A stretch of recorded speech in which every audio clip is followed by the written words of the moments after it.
여러분 안녕하십니까? 2022년 3월 둘째 날 맞아서 하나님께서 주시는 말씀 함께 나누겠습니다. 특별히 오늘부터 4월 13일 부활주일까지는 사순절 이어지겠는데 오늘 사순절 첫날 말씀으로 함께 나갑니다. 누가복음 18장 9절로 17절입니다. 또 자기를 의롭다고 믿고 다른 사람을 멸시하는 자들에게 이 비유로 말씀하시되 두 사람이 기도하러 성전에 올라가니 하나는 바리새인이요 하나는 세리라.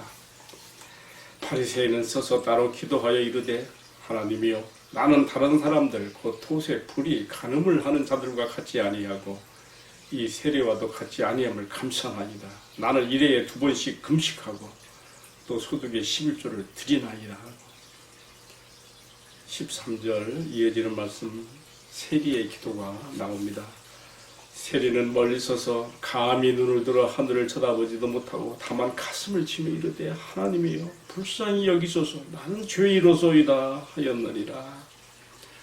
내가 너희에게 이르노니 이에 저 바리새인이 아니고 이 사람이 의롭다 하심을 받고 그의 집으로 내려갔느니라. 무릇 자기를 높이는 자는 낮아지고 자기를 낮추는 자는 높아지리라 하시니라. 아멘. 이 읽어드린 말씀을 중심으로 해서요, 오늘 사순절 첫날의 묵상으로 주님 나는 죄인입니다. 나를 불쌍히 여겨 주옵소서. 이게 세리가 한 기도 내용인데요. 나를 불쌍히 여기소서 나는 죄인으로소이다. 이 말씀을 중심으로 함께 은혜를 나누겠습니다. 오늘 말씀의 결론을 주님이 이렇게 말씀했죠. 무릇 자기를 높이는 자는 낮아지고 자기를 낮추는 자는 높아지리라. 두 기도를 비교하면서 주님이 이렇게 말씀했어요. 하나님 앞에서 우리가 어떤 자세가 되어야 하나님의 임재와 하나님의 위로와 평강, 은총을 받을 수 있는가 말씀하고 있죠. 여러분, 산 꼭대기가 아니라 저 골짜기에, 겸손의 골짜기에 하나님의 은혜의 강물은 흐르고 있는 곳입니다. 모든 사람들이 다 상봉에만 올라가려 그러죠. 그러나 주님은 우리가 자신을 낮추고 내려가는 겸손의 골짜기에 가서 하나님의 은혜의 샘물을 만날 수 있다고 하시는 것입니다. 이제 오늘의 말씀 함께 들어가게 되는데요. 제가 말씀을 들어가기 전에 한 가지 짤막한 저의 개인 간증이 있습니다. 한 번은 마음이 참 답답하고 뭐냐 확 막힌 것 같고 괴롭고 힘이 들어서 기도도 안 나오고요. 그래서 제가 산속 깊은 기도원에 가서 엎드린 적이 있습니다. 그저 1시간, 2시간 엎드려 있어도 기도가 안 나와요. 이럴 때는 어떻게 해야 됩니까? 여러분은 어떻게 하십니까? 기도가 안 나와서 제가 좀 하나님 앞에 좀 엉뚱한 말씀을 드렸어요. 주님, 단 한마디의 기도가 나올 수도 없습니다. 그냥 끙끙거리고 심하는 소리만 나오는 저에게 제가 제 앞에는 성경을 펼 테니까 주님께서 저희 하고 싶으신 말씀을 거기 있게 해주십시오. 그렇게 기도를 드리고 정말 성경을 폈습니다. 여러분, 제가 하는 이제 방법이 정상적인 방법은 아닌 건 미리 전제로 말씀드립니다. 하도 답답해서 제가 성경을 딱 폈어요. 그게 보니까 고린도후서 3장이 펴졌어요. 쭉 읽어내려는 가운데 이런 말씀이 있더라고요. 우리가 무슨 일이든지 우리 자신에게서 난 것처럼 생각해서 스스로 만족할 것이 아니니 오직 우리의 만족은 하나님께로서 나느니라. 이 말씀이요, 제 답답했던 그 가슴을 뻥 뚫리게 해주는 말씀으로 다하셨어요. 그렇지, 내가 지금 내 자신에게서, 내 스스로 내가 내 자신에게서 만족을 찾고 있었구나. 내가 이렇게 만족할 만한 무엇을 찾고 있었구나. 오직 우리의 만족은 하나님께로서 나가리라. 하나님께서 나 같은 죄인을 위해서 해주신 그 놀라운 구원의 은총들, 나 같은 죄인을 위해서 나타내 주신 놀라운 자비의 손길들, 하나님께로부터 나오는 그 의와 하나님께로부터 그 만족이 나를 행복하게 한다는 것을 그때 거기서 제가 붙들었어요. 그리고 다짐을 했어요. 나는 이제부터 내 자신을 바라보고 실망이 될 때마다 난 주님을 10번씩 바라볼 테야. 정말 그렇게 밤에 다짐을 했습니다. 여러분, 내 자신에게서 나올 수 있는 것은 죄밖에 없어요. 죄악 덩어리밖에 없어요. 부정한 유출병 환자가 끝없이 부정한 유출을 하게 되는 것처럼 죄의 유출이 끊임없이 나오는 나에게서 뭘 내가 스스로 내가 만족할 만한 것을 나의 글을 잘 수가 있겠습니까? 오직 우리의 만족은 하나님께서 나 같은 죄인을 위해서 해주신 놀라운 일을 자기 아들의 목숨을 십자가에 달려 죽게 하심으로 내 모든 죄값을 담당해 하신 주님의 보혈의 피 끊임없이 우리에게 샘솟는 효력으로 나타나는 주님의 보혈만이 우리를 우리 죄에서 정케하고 마치 일출병의 일출을 멈추게 하는 것처럼 우리로 하여금 그리스도의 보혈의 피가 우리를 정하게 하고 주님의 은혜와 평강 가운데 거하게 하는 것을 우리가 알 수가 있습니다. 자, 오늘 말씀에 들어가 보면요, 예수님이 바리새인과 세리 두 사람의 기도를 비교하고 있습니다. 이것도 비유예요. 지금요, 이 책의 저자 누가는 누가복음 14장에서부터 계속 비유를 지금 막 말아가고 있어요.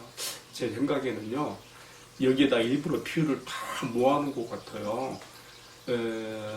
특별히 오늘 나오는 비유는요, 14장부터 계산하면요, 9번째 비유에 그렇게 많은 비유를 하셨어요.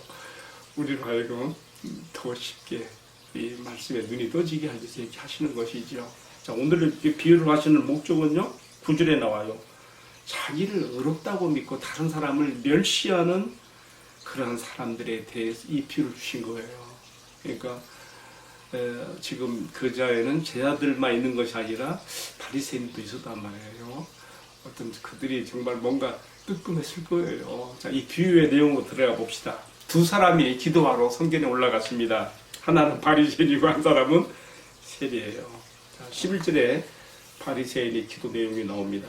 그는 서서 따로 기도하여 이르되, 하나님이여, 나는 다른 사람들 곧 도색, 불의, 가늠하는 자들처럼 하지 않고 또 자기 뒤에서 지금 뒤에서 기도하고 있는 세리를 가리키면서 저 세리와도 같지 아니함을 감사하니. 여러분, 이게 기도예요? 뭐예요 이게? 지금 이 바리새인은요, 여러분 NIV 성경을 보면, 영어 성경 NIV 버전을 보면 더 자세히 나와 있어요. 하나님이라고 기도의 대상으로 하나님 이름만 불러놓고 그 다음부터는요, 자신이 자기에게 향하는 기도를 하고 있어요. 자화자찬이죠. 그리고 당시 사람들에게 죄로 손가락질 받았던 세리와 자기를 비교하는 비교 우의적 우월감으로 하는 기도죠. 여러분, 이게 기도입니까? 나는 이런 죄도 짓지 않았고 저런 죄도 짓지 않았고 이런 죄도 짓지 않았으면 저 사람과도 같지 않습니다. 여기다 하나 더 추가해서 뭘 말합니까? 나는 1회에 2번씩 금식하고요. 여러분, 구약에서는요, 7월 10일 대속죄일에 한 번 금식할 것으로 되어 있었는데, 예수님 당시에 오게 되면요, 이 종교 지도자들이 얼마나 이 모세율법에 플러스 알파로 더해갖고 막 많은 그 전통과 유전을 만들어냈는지, 이 당시쯤에는요, 경건의 표시로 1회에 2번씩 금식하는 거예요.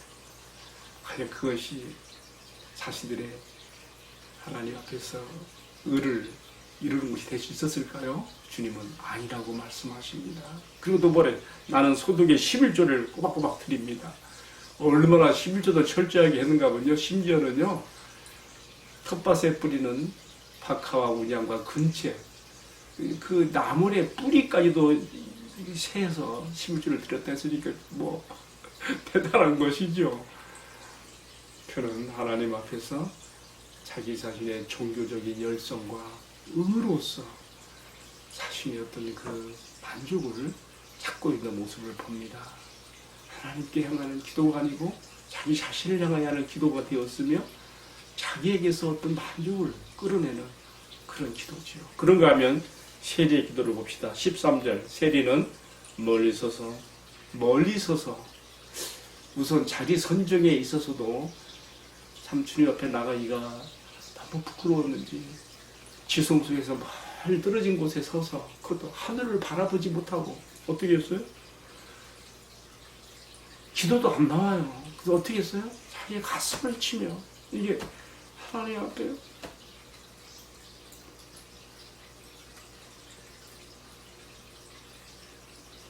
하나님 앞에 몸짓 기도 언어지요. 이게 몸짓 기도 언어. 가슴을 치며 나는 죄인입니다. 나를 불쌍히 여겨 주옵소서. 이 한마디밖에 기도할 것이 없었어요. 하나님께서는요, 우리들이 드리는 기도의 분량, 길고 짧음을 보시는 분이 아니시죠. 기도의 무게, 너의 기도가 진정 내 영혼의 중심에서 우러나오는 기도, 진실만이 진실을 만날 수가 있는 거죠. 내 모습 그대로 주님 앞에 나를 드러낼 때에 주님의 영을 만날 수가 있죠. 그리고 거기에 주님의 이루와 주님의 임재의 평안이 내리는 것이 아니겠습니까? 주님께서 이 세리의 기도를 높이 평가하셨습니다. 그래서 14절에 이렇게 말씀했습니다. 내가 너에게 이르노니 저 바리새인이 아니고 이 사람 세리가 하나님 앞에 의롭다 하심을 받고 그의 집으로 내려가느니라 이렇게 말씀하셨습니다. 저는요, 주님이 하신 이 말씀을 읽다가 번뜩 이사야 57장 15절 말씀이 생각났습니다. 한번 읽어볼게요. 지극히 존귀하며 영원히 거하시며 거룩하다 이름하는 이가 이와 같이 말씀하시되 내가 높고 거룩한 곳에 있으며, 하나님은 어떤 분이라는 것이에요? 거룩하고 존귀하시며 높은 곳에, 거룩한 곳에 계시지만은 또 어디 계시는가? 나는 통회하고 마음이 겸손한 자와 함께 있나니 이는 겸손한 자의 영을 소생시키며 통회하는 자의 마음을 소생시키려고 합니다. 그렇게 말씀했어요. 당연히 주님께서 말씀하신 것처럼 가슴을 치는 몸짓 언어로 기도를 대신하며, 다만 그의 입으로 표현할 수 있는 기도는 나를 불쌍히 여기소서, 나는 죄인입니다라고 하나님 앞에 자기 마음을 쏟았던 그 세리에게 주의 영이 임하였고 주님의 임재가 나타나서 그의 영혼을 소통하게 하며 통해하는 그 마음을 하나님께서 만져주시고 터치하시며 소통해 주신다는 것을 우리가 넉넉히 이해할 수가 있습니다. 오늘의 말씀을 마칩니다. 제가 소개해서 드린 말씀같이 우리는 때로 혹시 바리새인처럼 우리가 은혜의 상봉에만 올라가려고 하는 것은 아닌지 모르겠습니다. 그러나 이 하나님의 은혜는 저 밑에 골짜기, 겸손의 골짜기에 하나님의 은혜는 강물같이 흐릅니다. 어떤 흉한 죄인이라도 그 앞에 나와 마음을 쏟음씻다면 주님, 나는 죄인입니다, 나를 불쌍히 여겨 주옵소서, 이 한마디 기도라도 할 수 있다면 그에게 주님은 임하시고 주의 영으로, 위로의 영으로 임하시며 주의 의를 나에게서 찾을 수 있는 의가 아무것도 없지만 주님께로부터 말미암는 의와 주께로부터 말미암는 만족과 평안으로 우리를 채워주시는 것을 오늘 말씀에서 다시 한번 확인하게 됩니다. 기도하십시다. 살아가시는 주님, 자기를 의롭다고 믿고 다른 사람을 멸시하는 그런 사람들에 대해서 엄중한 경고로서 이 비유를 주셨습니다. 항상 주의 영이 내 안에 함께 머물러 나를 이끄시며 위로와 평강으로 주님의 보호 가운데 살아가는 겸손한 자의 신앙과 삶으로 주님을 평생 섬길 수 있는 은혜를 베풀어 주옵소서. 오늘 2022년 사순절 첫날을 맞았습니다. 부활의 그날까지 주님께서 이 땅에 오셔서 행하신 모든 여정들을 생각해 보며 주님의 은혜에 참여하는 귀한 기간이 되게 하여 주옵소서. 이 모든 말씀을 존귀하신 우리 주님 예수 그리스도의 이름으로 기도 올리옵나이다. 아멘. 예, 마쳤습니다. 감사합니다.